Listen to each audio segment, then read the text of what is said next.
Hi, this is Gary Smart, co-director of the film Hollywood Dreams and Nightmares, the Robert Englund Story. Hi, this is Christopher Griffiths, co-director of the film Hollywood Dreams and Nightmares, the Robert Englund Story, and you are listening to The Graveyard Show.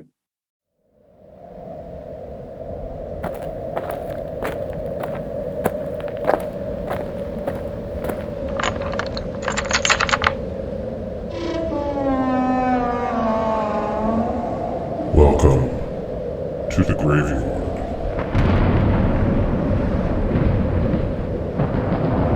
And welcome to another edition of the Graveyard Show podcast. I am your caretaker, and the graveyard is open.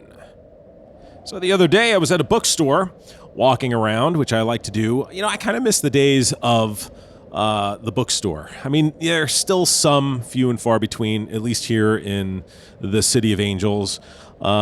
You know, they're around. They're great. I mean, it's a lot less than what there used to be, obviously, with digital media. But one of those things that I really enjoyed doing was walking around a bookstore and just kind of enjoying the day. I mean, I could literally spend hours in a bookstore, and I don't even have to buy anything. I could just hang out and just look and see what's there. And, well, this bookstore I was in is one you would know. You would know the name very easily. So I'm going to play a little game. I'll be the customer, and you're going to be the bookstore employee, okay? Here we go. Excuse me.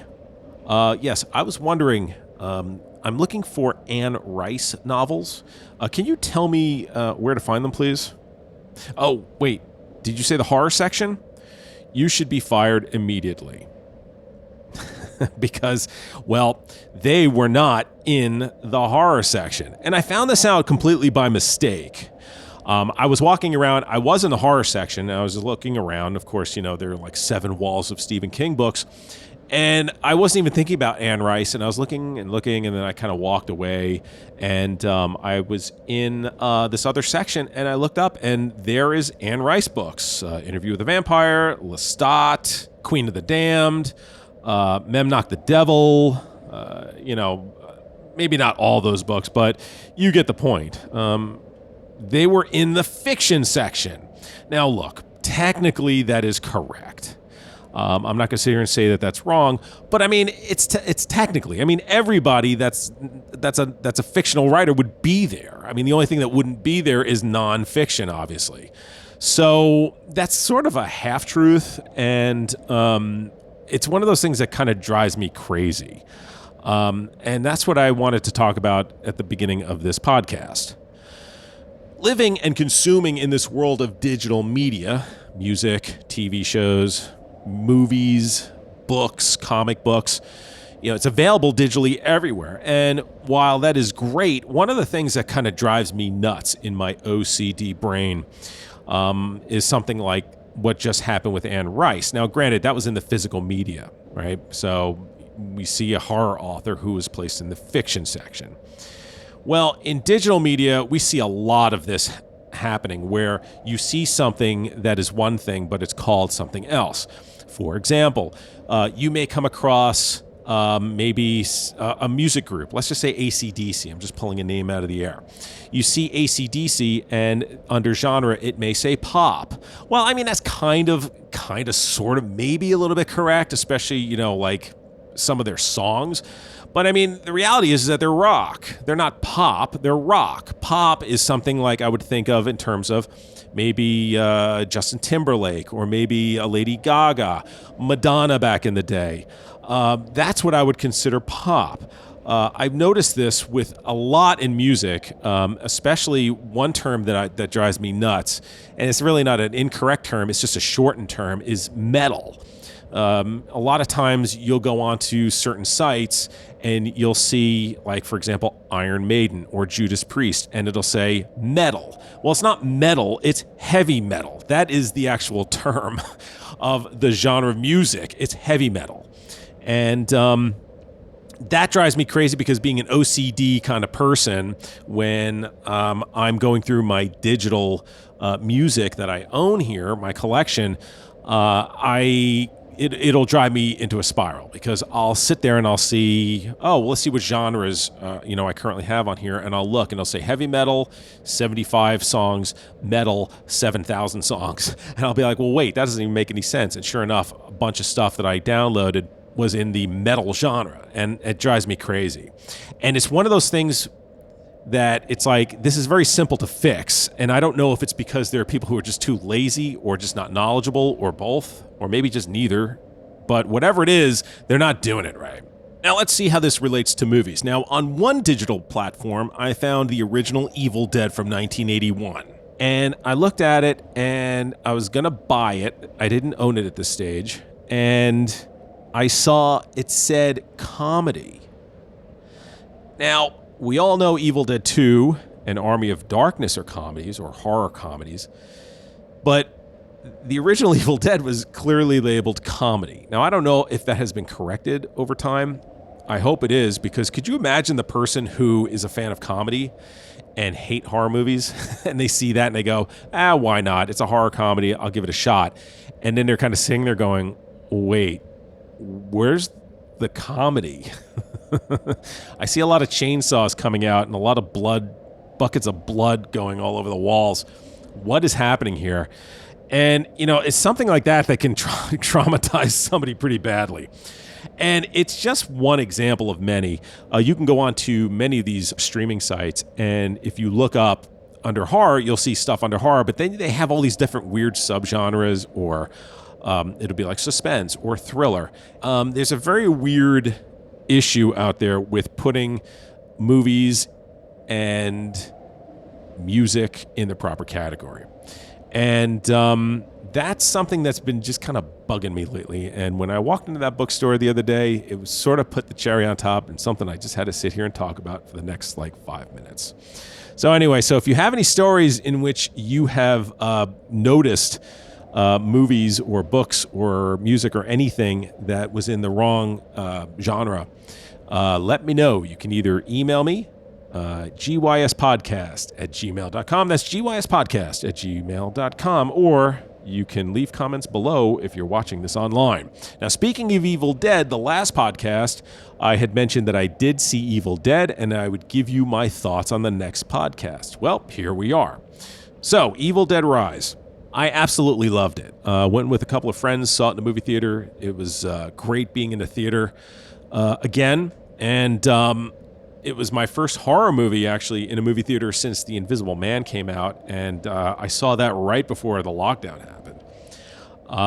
It's so well done. I mean, there's nothing that I can say that's bad about that movie. It had a great story. The direction was great. The effects, the cinematography, the acting, the actors were so good in that. It just, all of it worked. Now, I'm a fan of Evil Dead as a horror series. Now, I know that might be sacrilege considering, the greatness of Evil Dead 2 and Army of Darkness, but I will say this. Having been able to spin from a horror movie to horror comedy back to horror over these last two movies has been just a great ride.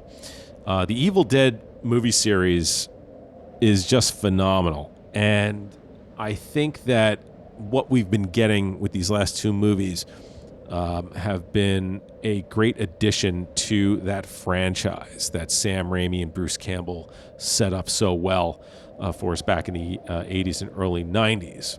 Now, for me, I might slot Evil Dead Rise maybe 2 or 3 in the series as my favorite. I have to go back and watch Evil Dead 2 again. It's been a long time since I've seen it, so I need to go back and see it again before I make that decision. But that's just my favorites. I'm not saying as far as the best or the most popular. Obviously, Evil Dead 2 might even be the most popular in the entire series. But yeah, these last two movies have been great. And I will say this, the previous Evil Dead movie, I was very reluctant to see because at that point, I was so over remakes that I'm like, I can't do it. And finally, a few years back, I sat down and I watched it. And man, what a great job. It's great stuff. So Evil Dead fans, rejoice. It was some great stuff. Very quickly, I wanted to also say If you have Netflix and you haven't checked out the new series Beef, I can't recommend that enough.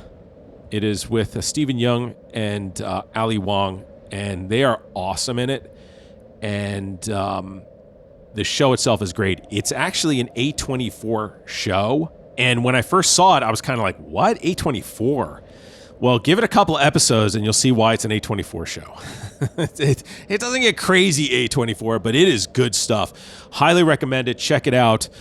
Beef. It's on Netflix, and it's great. As you heard at the top of the show, the filmmakers behind the new documentary, Hollywood Dreams and Nightmares, the Robert Englund Story, will be here in just a moment. I'm talking about the co-directors of the film, Gary Smart and Christopher Griffiths. Hollywood Dreams and Nightmares will be available on Screenbox and digital starting June 6th. We will get into that movie in just a moment. But before they get here, I have some quick news and notes. The Wicker Man is celebrating its 50th anniversary, and the UK company Studio Canal has announced plans to release the film in theaters on June 21st in 4K, and a special 4K special collector's edition, steelbook, and digital, which will be available September 4th. And the 4K discs are going to be region-free. That's right, they will be region-free, so folks in the US can watch these discs on their players. Now, special features will include a 5-disc 4K ultra-high-def collector's edition rigid book pop-up packaging, including all 3 cuts of the film restored in 4K. X1 exclusive EP featuring artists from Heavenly Records covering songs from the soundtrack, a 64-page booklet featuring brand new essays, 3 postcards from Summer Isle, 2 posters, original theatrical artwork and new artwork, extras included on the discs, locations featurette, Schaefer and Hardy, Robin Hardy's original script, interview with Britt Eklund, Worshipping the Wicker Man, the music of the Wicker Man, interview with Robin Hardy from 2013, an interview with Robin Hardy and Christopher Lee from 1979, making of commentary, trailers, and stills gallery. So again, this will be available on September 4th, digitally, in Steelbook, and a special 4K collector's edition. Well, you've seen John Carpenter's Halloween countless times, but Trick or Treat Studios invites you to step inside the movie this year with Halloween, a first-of-its-kind tabletop experience. This one versus many game by renowned designer Emerson Matsuuchi is the first time the original Halloween movie has been made into its own board game, the company explains. In Halloween, a hidden movement game, it was the night he came home, and one player must take on the role of Michael Myers. The others will control Laurie and her friends as they scramble to find weapons, the kids, and a way to escape. Their task will be made more difficult because Myers can only be seen when you're looking right at him. The player count is 3 to 4 players, about a 60-minute playing time. The game features illustrations by horror artist Nathan Thomas Milliner as well. So, Halloween, a hidden movement game coming soon to a board game near you. Now, on the other side of this interview, I will talk about this year's Fangoria Chainsaw Award winners. But right now, as you hear in the background, a new grave, or should I say graves, are being added to this here graveyard. And when that happens, it means my guests are here, and it's time for me to get to work. Joining me now are the co-directors of the new documentary, Hollywood Dreams and Nightmares, the Robert Englund Story, Gary Smart and Christopher Griffiths. They also just won the 2023 Fangoria Chainsaw Award for their other documentary, Pennywise, the Story of It. Gentlemen, welcome to the Graveyard Show podcast. Thanks for having us, man. Yeah, thank you. Absolute pleasure. Well, I really appreciate you taking the time to being on the show. I want to congratulate you on the Chainsaw Award for Pennywise, the Story of It. How does it feel winning a horror award for your work? I got to say now, the kudos goes to Chris. You know, I produced it, but I genuinely, Chris's hard work, and obviously John's, you know, directing and post-production on that, which wasn't the most unstressful of experiences ever for them too. I'm really proud of that, and also proud of Chris, you know, and all the hard work he's done on it. It was a team effort. Stop it, Gary. No, it was. It is like really flattering, humbling, and almost quite surreal. And I suppose, yeah, it sounds really modest, doesn't it? But to think like around this time last year, the fun, quote unquote, we were having of trying to get it over the line, which included, you know, last minute changes with a 24-hour window, which I think all hours were utilized, and then doing last minute drives through London, which anyone who's done that before, I don't recommend it.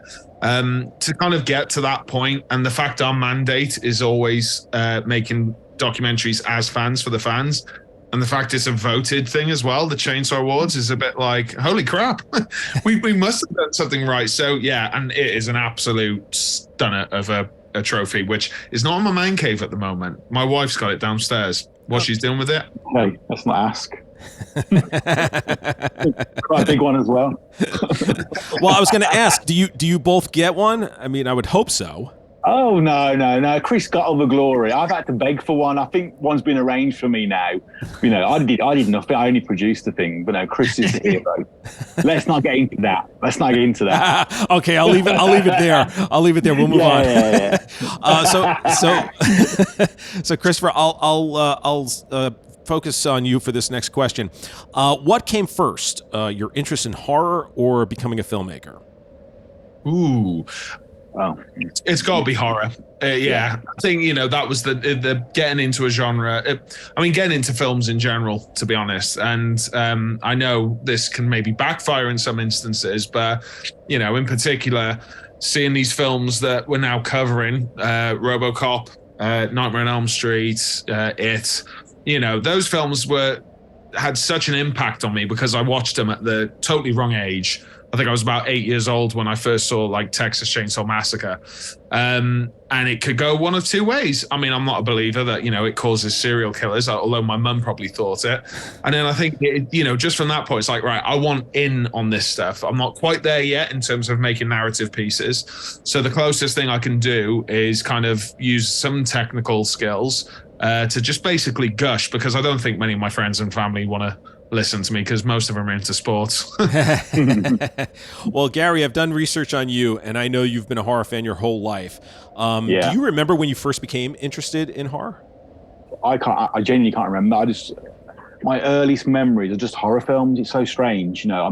My granddad was a huge horror fan, and he used to go to the local video store and obviously rent the copies out and then make counterfeit copies of those. Then, you know, but he had a big collection of horror films. So, and I remember Dad having, you know, the Hills of Eyes on VHS, you know, back in like the early 80s. So he's always been there for me. And Freddie's always been there from day one. You know, having posters on my bedroom wall and T-shirts. I remember going to Malta of all places, and they had Freddy Krueger T-shirts, and I had a tantrum because I wanted one. Nothing's changed there, but it's kind of, so it's always been there. And I think the question you asked about filmmaking, I never thought we'd be doing this, you know, when as a kid, you know, of course you don't, you know, particularly where we've come from. I think both Chris and I haven't come from affluent families, you know, we've both, you know, come from kind of like really hard working class families, really, you know, who are grafters, and aspirations for us weren't to do stuff like this. So I think we both kind of fell into it together, really. And just, if I would go back in time and tell my 10-year-old self that I'd be doing this and meeting Robert and meeting Kenneth Cranham, Brian Cox, all these names like clanging, I would not have believed you. And if this ends tomorrow, our work, I'm proud of what we've done. I'm proud that we've actually achieved all this, because it's just, as a film fan and a horror fan, it's just like a wet dream. It just is, you know, it's kind of the ultimate kind of bucket list for these people. So I'm really grateful for where we've come and the journey we've been on. So it's just been a weird one for us. Sure. Yeah, I know. I'm sure it's surreal because one minute you're watching them and then the next minute you're actually working with them. Christopher, don't feel so bad. My folks took me to see Alien in 1979 when it came out in the theaters. I was 9 years old, so I was pretty traumatized. I didn't watch the screen for about 20 minutes from the time that Chestburster came out until right about the time after a few kills later. So yeah, I know you You must like that meme then. There's always that picture, have you ever seen, that floats around of like is it a test audience screening watching Alien? And there's all these different reactions, like shock, disgust. And there's that one bloke in the background who's just sat like so placid and happy. I mean, that was probably me, but yeah, I mean, I think that's the thing, isn't it? I think, you know, hopefully it doesn't have overt psychological effects on you, but those films really, you know, you shouldn't watch them at that age, but they almost have much more impact. And maybe the only downside to it is that, like, you sort of set a bar if you watch things that age, and then when you get to this age, you'll be like, yeah, exactly. Thanks a lot. Me. Exactly. I know. Yeah. It is interesting how that works. Now, Gary, I know that you're a huge fan of Return of the Living Dead. Why don't you tell everyone out there how big of a fan of that movie you are? Oh, Jesus Christ. I don't like to call myself, you know, the number one fan, because I think there's people out there probably more obsessed. They've got tattoos all over their faces of the characters. But for me, one of the first films, again, I remember watching and loving and reenacting with my friends. And I've been very fortunate over the years to obviously become friends with Don Kaufer. Obviously, he played Ernie Colton-Brunner and Beverly, and obviously some of the other cast members. And through that friendship with them, you know, and Don was like a family member to myself, and obviously then became very close with Chris and Adam as well. You know, I managed to obviously get him over here to do screenings. We did our first book with him, Complete History of Return of the Living Dead, with Christian Sellers as a co-writer. We did the Troxon book. I helped with the More Brains documentary. We did the Revenge of the Living Dead comic. So I'm again, it's kind of weird for a fan of that film to have become friends with one of the lead actors. And unfortunately, Don's passed away now. And it's, you know, and I still miss our phone calls. Don would phone me every single week religiously on a Sunday just to talk shit, basically, about what he's been eating and what he's been watching. And, you know, I miss those phone calls. Anyone that met him, you know, would say the same, you know, how much of, again, he reminds me of Robert in the sense that he just loved film. He just genuinely loved movies. There was no ego, no bullshit, just the love of it. So, yeah, I've kind of somehow cemented myself in that world a little bit. Again, fell into it by mistake, you know, just a couple of phone calls, and back then it was MySpace, I think it was. But yeah, again, I'm really happy to be a part of that. I've kind of drifted away from it a little bit now. I've been, since Don died, really, because we were so close, it's kind of difficult sometimes to watch it. It sounds really, you know, pathetic or cliche, that does, but it's kind of more difficult when you're close to somebody and then they're no longer here. So, yeah, that's kind of the world I've kind of absorbed myself in, and dragged Chris into a few times with some commentaries on the Blu-rays. Me and Chris did a commentary for 1 and 2. Commentary, yeah. Gary Smart, the writer of the Return of the Living Dead book, and some bloke called Chris Griffiths. The weirdest thing about that was when we did number 2, we were told we had to be positive. And I love number 2, but we were told we had to be positive. We were watching it going, this is a good scene. That's good makeup. And he was like, shit, be positive. The first one was a breeze to do a commentary for, apart from that one little mess up we did. But the second one was a bit like, I mean, I can be quite a snob sometimes. You know, and I'm kind of one of those believers that really it's the first Return of the Living Dead, you know, that works well. And it's kind of Return of the Living Dead that actually got us together, as well, because I'd never done, I mean, I've always been a horror fan. I've always been the nerd in my school. But I'd never done like conventions. It was never really my thing to do that. But then it was only because the screening that Gary was hosting in Birmingham, and I'd moved up to a town about an hour away where I live now, that I saw they were having this event. They had Graham Humphreys, who did original poster art in the UK for Evil Dead and Nightmare on Elm Street. And they had Don as a guest. And I thought, you know what? I'm actually going to go to that, because you're only knocking about 10 quid or 15 quid an entry. It's really cheap, yeah. And so it was only just like that absolute chance situation that I went along, and only because my now wife and I had to leave early, I approached Gary to say, is there a chance, you know, because I'm not going to be around for the signing, could I give you my copy of the poster for the event for Don to sign? And then Gary, being ever so gracious, let me go and meet him backstage. And then, here we are now, 10 years later. Yeah. Wow. Making documentaries together. So, Return of the Living Dead's like that baseline for us, really, isn't it? That and Manhunter. That's great. It's just, last thing I'm going to say about it, it's the start of everything for all of us, I think. It's the start of my career in what we're doing now, it started it, you know, that love of that one particular film, and it started our relationship as well, mine and Chris's, and obviously our business started because of that. You know, me and Chris took over the screenings and created our own Mikey. content. Oh, and obviously Mikey, yeah, who hated me at one stage, and I hated him. Now we love each other. So, you know, life changes. Not like that, though, but yeah. Well, you now have done several documentaries on horror. So you did Todd Holland, writing horror. As we mentioned, Pennywise, the story of it. You're So Cool, Brewster, the story of Fright Night. Now the Robert Englund story. Christopher, I'll bat this over to you. What is the attraction to writing and directing horror documentaries? I mean, yeah, that's an interesting, you know, we often talk amongst ourselves, Gary and I, you know, like what constitutes, because I've been given the director's credit on numerous projects, and, you know, it's trying to sometimes say, how can you actually say you direct a documentary? And in the technical short term, it's like, well, if you do the interviews and you oversee the whole thing, you know, the edit and how it's going to come across, that's the directing part. But for me, I definitely like, I do video, you know, as a full-time job. I'm definitely an aspiring filmmaker still. You know, frustrated. I want to be a big horror director, but I know my limitations, I guess, as well.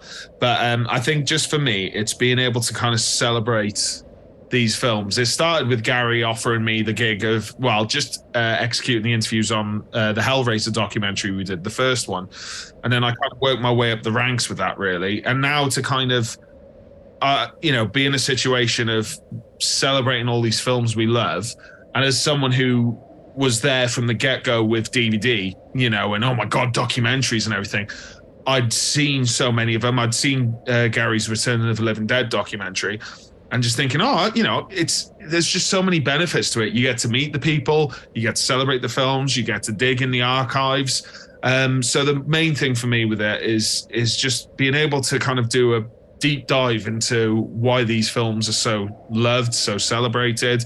And you know, you feel a bit like Indiana Jones at times as well, because you're exploring the caverns of, I don't know, people's archives and basements and God knows what, and finding photos you've never seen before. And I'm one of those people which will sadly kind of go like, have, you know, on my gallery on my phone, it's like, oh yeah, there's that RoboCop photo I've never seen before and everything. So to be able to kind of put that within a documentary, you know, we certainly don't we don't sleep through these things.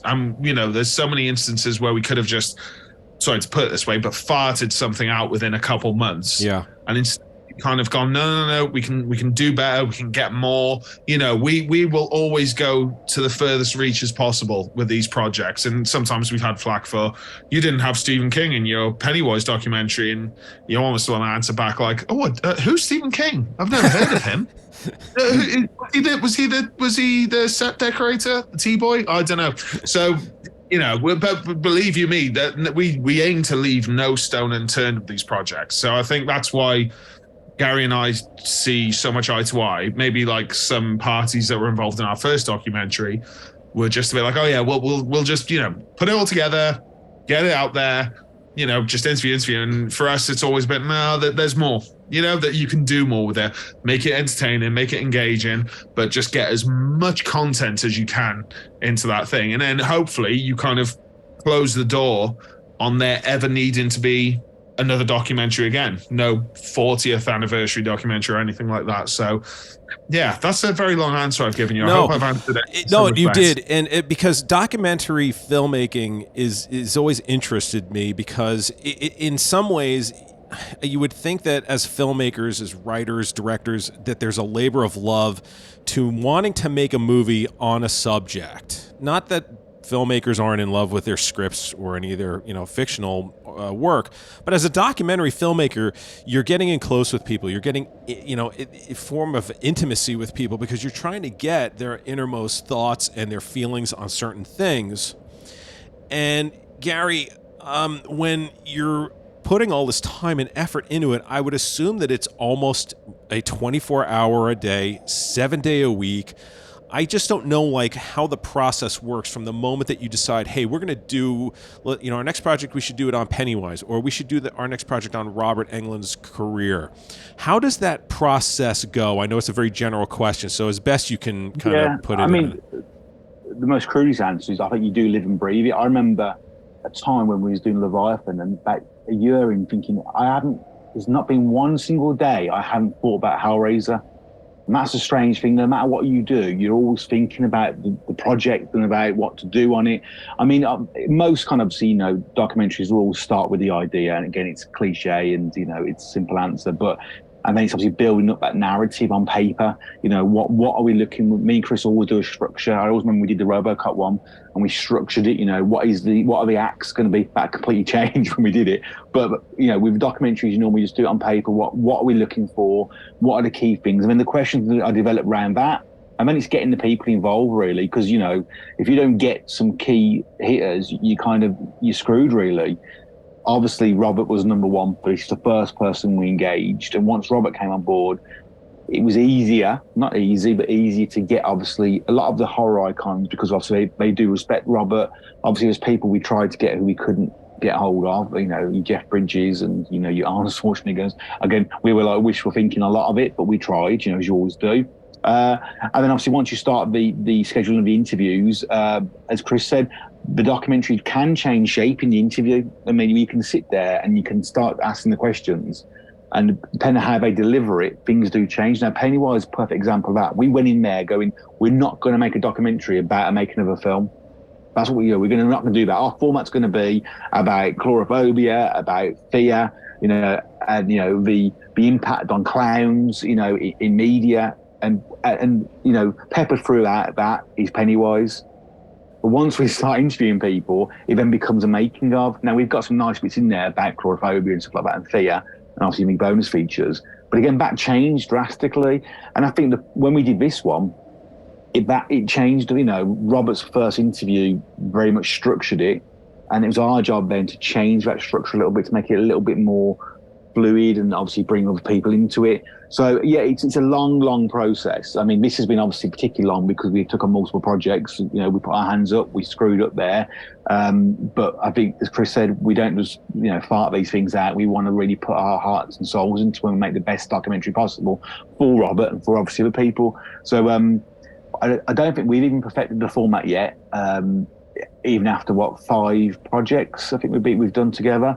Maybe more than that, 6, 7, the other little things we've done together as well, like books and stuff like that. We're still learning on it. We keep on saying every time we do one, next time we won't do that, next time we'll do this. And we'll aspire to do that and make changes. But thankfully, again, not bigging ourselves up, we've always got a good product at the end. We've always been proud of it, and it's actually been worth the wait. Pennywise was worth it. This wasn't that long, really, in comparison to others.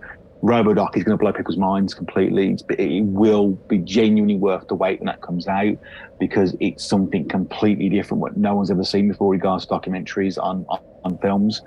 And hopefully that will help us, obviously, with our careers and developing. So that's, again, another typical Gary and Chris long answer. But there's no actual format other than, you standard kind of, and then just developing and learning and getting on that roller coaster, finally getting off at the very end and relaxing. Well, you certainly getting off the roller coaster. Sorry. Yeah. Oh no. Well, you certainly dug up a lot of great stuff. I mean, that Robert offered.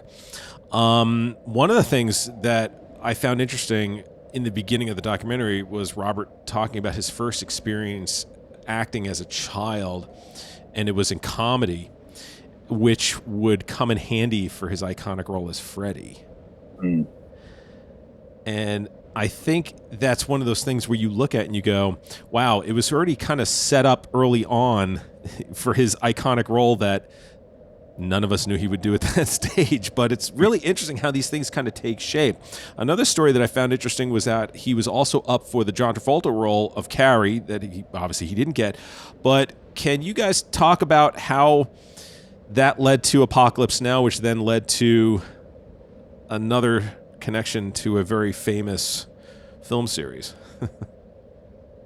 Chris? Oh, God. Yeah. I'm glad you've mentioned that Carrie one, because we've done some other interviews in the last couple of weeks where people sort of say, oh, what surprised you the most?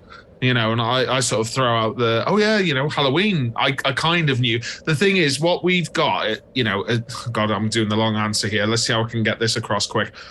we've got information that people don't know about, and there's going to be like the hardcore Robert fans will be like, of course I knew he was in V. Most people should. Of course I knew he was in Toby Hooper's sophomore film, Eaten Alive After Chainsaw Massacre. But with what you're talking about there, I'd actually completely forgotten the anecdote. Even though I've watched this documentary now in the edit about 400 times. Sure. So Robert was there.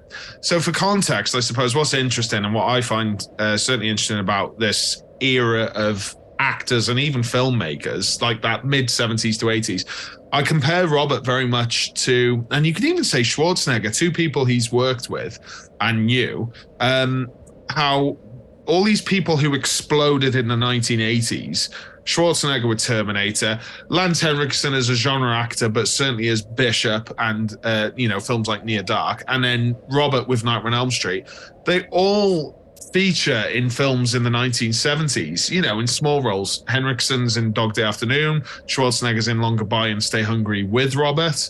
But with Robert, he went in for the audition of Carrie. And I suppose being a film nerd, and sounds really arrogant, I always knew about the relationship of Brian De Palma, Martin Scorsese, and Spielberg, and George Lucas, etc., because they were all part of that USC film scholars era of director. But I know. So you've got Carrie was basically Brian De Palma was doing auditions for that, but simultaneous he was sharing a pool of actors with George Lucas, who was casting for some film. The name escapes me. Star Trek. The Next Generation. Star Wars, without being facetious. And so, Robert actually went. Robert was unfortunately unsuccessful against the likes of Travolta for Carrie. So why don't you go and try, one other film, Apocalypse Now, for Francis Ford Coppola. And again, he was unsuccessful with that. And then he actually got to go and read the sides for Star Wars and Han Solo. And I think that's a bit mind-blowing to people. We certainly tried to sort of stretch that anecdote a bit by incorporating some nice artwork we had done by our artist, Gareth Gibson. It was very good, by the way. And then, he did a top job with that. It's one of my favorite animations, I think. And then, basically, from that, he just so happened to have a friend of his that used to, frequent his house with a couple of beers, who was called Mark Hamill. And from that came Luke Skywalker. Now, an interesting thing that's not covered in this documentary, I must admit, and Gary's probably, more knowledgeable on this, but we did try and approach Mark Hamill to sort of validate this comment. But actually, with not just with us, but with social media as well, he has actually, am I right in using the term here, dispelled that myth, I guess. Yeah. But Robert's doesn't strike me as someone who lies, and he doesn't big himself up about, I'm the guy who got Mark Hamill that role. So, sorry, I feel like I'm ending on a downer on that one. No. But very interesting. But, that era of actors and filmmakers, how close everyone was to almost being this person, which could have completely changed the trajectory of their careers. Sure. I mean, I always love the Star Wars auditions where you see like Kurt Russell in there and just like all Bill these Cat. other. Yeah, it's just kind of like That was quite cool getting Bill Cat, I must admit, as well, especially when because we have Bill Cat involved because he was friends with Robert, and of course they started Big Wednesday together. But actually, I must admit, to be able to get, I'm not sure if he must have, and certainly in terms of, probably Q&As, not off the top of my head, and I've watched a lot of documentaries, but to be like, holy shit, we're going to talk to, Bill Cat about Star Wars, which I'm sure is something that, not many people would be that fond in going back to. But, he played the game and gave us a bit of a, comedy, darn him kind of thing. But it's amazing too, right? Because Robert was a part of V, which was I remember when V the miniseries came out. I mean, that thing was huge. William Catt, Greatest American Hero, huge television series. Mark Hamill goes on to doing Star Wars. You have all these other people that are going on and doing all this other stuff. Which is just very much that era, right? You have this sort of like collective community, even the idea of Richard Dreyfuss and Robert Englund having a connection early on, which I had no idea about. I wanted to get back, because I know we're running short on time here. I wanted to, Gary, ask you about the title, Hollywood Dreams and Nightmares. Great double meaning. how did you come up with the title? We didn't. We called it Icon, the Robert Englund Story, and we loved that title at one stage because they just, most of our titles are always long. You also call Russo a Story Friday Night, and Leviathan, a Story of Hellbound, and Hellraiser 2 and Hellraiser, whatever it was. We're always long, our ones are, and actually it was nice to have a very short title called Icon. And Robert emailed me the one day and went, I love the title, but I'm a bit worried that people may think it's a bit egotistical, that I'm involved in this project and I'm an icon. I don't like, people to think that I'm being kind of like big-headed and there's an ego. How about, and then Robert called it, I think, Hollywood Dreams and Nightmares, the journey of a character actor in Hollywood in the 1970s to 1980s. And I went, okay, let me go talk to the lads. And I didn't. I think I probably did probably message Chris and Adam. And we said, how about Hollywood Dreams and Nightmares, the Robert Englund Story? And I think it just works perfect. It just sums it up. A lot of people could just call it Hollywood Dreams, or Hollywood Dreams and Nightmares, and leave the Robert Englund Story bit out. It just sums up his career, that he has been a character actor, journeyman actor from theatre to the small screen to the big screen to the small screen again, and that's been his journey. And the nightmare section obviously is the blessing and curse of being Freddy Krueger. All credit goes to Robert on that title. I love it now, absolutely love it. But at one stage, I was like, I really like Icon. But we're going to use Icon for something else, so we're okay. Well, you guys did an amazing job with this documentary. There's stuff in there that, as I just mentioned with the Star Wars and Apocalypse Now, I had no idea were carried. Yeah. So there's just great stuff in here. And again, Hollywood Dreams and Nightmares, the Robert Englund Story, will be available on digital and on Screambox June 6th. Gentlemen, I want to thank you again for joining me here on the Graveyard Show podcast. There's no doubt in my mind that this will be up for a Chainsaw Award next year as well. Hey, maybe you can go back to back. Congratulations. I might get one as well. I might get one this time. That physical one. That'd be nice, wouldn't it? Yeah, if you're lucky, all right, Gary. Yeah. This one's getting lonely already. It's only been days, so. I'll have it, don't worry. Well, gentlemen, thank you so much for taking the time to be on the Graveyard Show podcast. It was great having you here. Thank you. I would love to have you back on for your next film. Thank you so much. Thank you.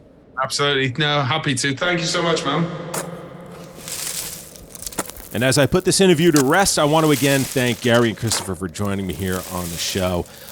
They are really talented filmmakers, and I knew that even before they won the Chainsaw Award. They're I mean, as you heard, I mean, they're really cool and really, really nice guys.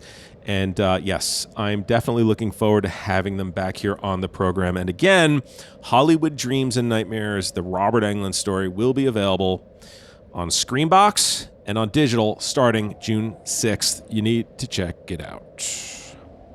All right, speaking of Chainsaw Awards, let's take a look at the 2023 Fangoria Chainsaw Awards that took place on May 21st. So the big winners of this were The Black Phone, Terrifier 2, and Prey. The Black Phone won Best Wide Release Movie, Best Screenplay, Best Supporting Performance for Madeline McGraw. Terrifier 2 won Best Limited Release, Best Effects, and Best Kill. And Prey won Best Streaming Premiere Movie, Best Costume Design, and Creature Effects. Now, other winners were John and Cody Carpenter and Daniel Davies for Best Score for Halloween Ends. Jordan Peele won Best Director, and Hoyt van Hoytema won Best Cinematography for Nope. Mia Goth won Best Lead Performance for Pearl. Chloe Okuno won Best First Feature for Watcher. Stranger Things won Best Series. 101 Scariest Horror Movie Moments of All Time won Best Non-Fiction Series or Miniseries. Christian Teftrup won Best International Film for Speak No Evil, and Best Short went to Andy Chen for Close Your Eyes. Fangoria also gave out a new award which focused on emerging talent in the horror genre called the Editor's Eyeball Award. There were 3 recipients this year: Lauren Lavera for Terrifier 2, Emily Bennett and Justin Brooks for Alone With You, and Mason Thames for The Black Phone. Jordan Peele had a great acceptance speech when he won Best Director for Nope. I'm not going to ruin it. You need to find it. It's about an hour 20 into the show. Check it out. It's just pure Jordan Peele. It was also great seeing Adrian King, Felissa Rose, Kelly Maroney, and Barbara Crampton presenting on the show as well. And I have to say, just for myself, for the Graveyard Show podcast, it was really nice to see some of the winners of the Chainsaw Award were also guests on this program.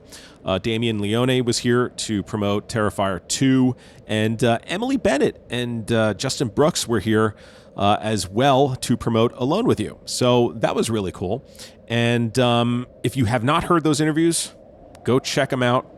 And, well, hey, now I can add Gary and Christopher to the list of Chainsaw Award winners who have been guests now here on the Graveyard Show podcast. And, of course, some of the Chainsaw nominees have also been here as well. You know, the In Search of Darkness team, director David Weiner, producer and creator Robin Block, and Weary Pines, the team that scored those movies, have been guests here. And, of course, Jay Cheel was here. Now, he was nominated for Cursed Films Part 2, but he was here a few years ago promoting Cursed Films, the first season of this series. So congratulations to everyone for being nominated, and, of course, to those who wound up walking away with the Chainsaw Award. Well done by Fangoria. It was a good show, and it is streaming on Shudder if you have not seen it yet. As I begin to close down the graveyard, just a reminder, if you are a podcast subscriber, you should consider subscribing to the Graveyard Show podcast on YouTube. I'm focusing more time and energy on producing videos for the YouTube channel. And recently, I have had a show called The Caretaker Reveals, where it's a short video where I talk about something that I currently got from the horror or sci-fi genre. So I did a spoiler-free review on the lost George A. Romero film, The Amusement Park. I do a little review on the Blu-ray. And I also did one on the Count Yorga collection, the Blu-ray box set that came out, that Arrow Video did. And with these Caretaker Reveals episodes, I generally show you what comes with the purchase. So if it's lobby cards or what the insert may be, what the Blu-ray looks like, I'll give you a little taste of what the video looks like. And I don't show everything because obviously I don't want to ruin anything for you. I don't want to take away all the surprises. So check that out, The Caretaker Reveals on the Graveyard Show Podcast's YouTube channel. And I also started uploading trailers for movies that I get from the different PR companies. And the last one I uploaded was the Hollywood Dreams and Nightmares, the Robert Englund Story trailer. So if you're not familiar with the movie, or if you want to see what the trailer looks like, you can go find it on the Graveyard Show Podcast YouTube channel. There's a bunch of stuff up there for you. Check it out when you have the time. On the next Graveyard Show podcast, I'm going to be joined by author and game designer John Cohn. John has a new book out called Slash Tag, which you can find on Amazon. It is available both digitally and in hard copy. And his first book, The Island Mother, is available as well there. You can find John online as well. It is Joncohn, John Cohn, Joncohn. You can find the books as well as all of the games that he's designed. Some great stuff. We are going to talk about being a game designer turned author. Game designing is very interesting, and we will talk about what it's like to be a game designer and what that entails when putting a game together. I think you'll find that very, very interesting. I will see you soon, my friends, and as you exit the graveyard, I would like to remind you to please lock the gate behind you. We wouldn't want anyone to get out. Until next time.